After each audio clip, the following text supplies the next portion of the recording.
Anything Media. Butcherman Kati alondeddwa ng'omukulembeze w'ebyokwelinda mu bifo byonna watiikirwa amasanyu. Kati Jose Chameleon asazeewo okuyamba mutabani Bebe Cool Pepper Daddy lawyer MABIRIZI alagidde kkooti biki by'erina omukolera bw'ebanga eyagala asigale mu kkomera okumala emyezi 18. Muno nno mulimu ne internet. Amanya muzikwale Haji Abdul n'olumyami Shafiq Lwanga. Webale kugoberera Fik Media, sharing, subscribing, abeera ng'olikinga okuwoneka daako oleme kusoma mawulire gaffe aga buli lunaku ag'emirundi emiyitirivu ddala.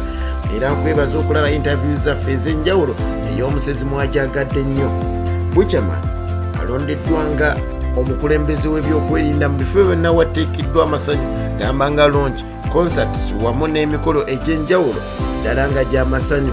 Ono nno oluvannyuma lw'okubeera nti yalaze security ey'amaanyi era n'alaga nti ddala waba ali mu buyinza security ebagulugulu ku Rostan Rhine event eyabadde ku Jahazpur emunyonyo.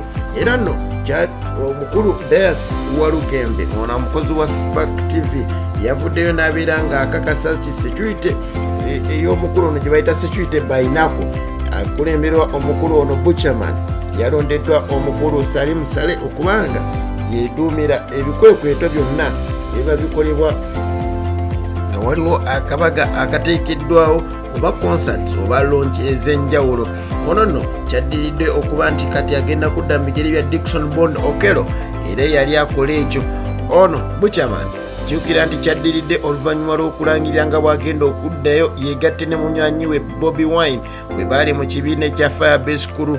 Ono wadde yamwawukanako naye okutandika omwaka guno 2022 yali asazeewo amuddire anti ng'agamba be yali yeegasse nabo ate tebamuyambye. Kino nno kyaddirira oluvannyuma lw'okubeera nti alina amabanja mangi agamubanjibwa ku nnyumba gy'apangisa e Makindye. Naye Salim Saleh yamundiddemu nga Ssekabaka bwe yaddira mu obugulu obutono nti bambale empale empanvu.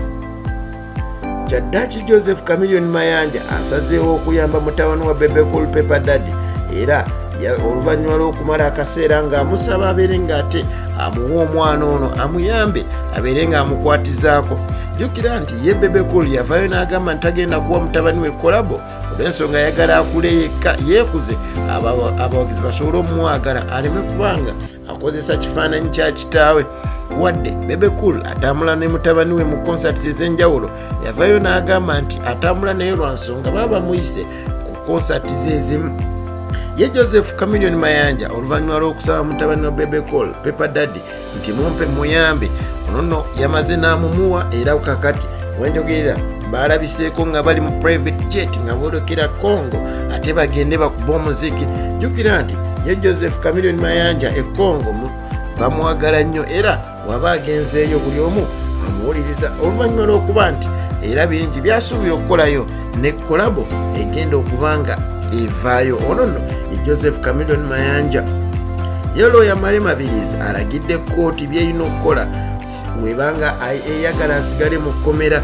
Bino birimu okumuwa internet ey'obwereere, essimu ennungi, gattako laptop wamu laptop nayo asobole okuba nga akikozesa ne printer kubanga musajja lawyer yeetaaga okubeera nga buli kaseera ne mu bitabo era nga afulumya ebitabo eby'enjawulo.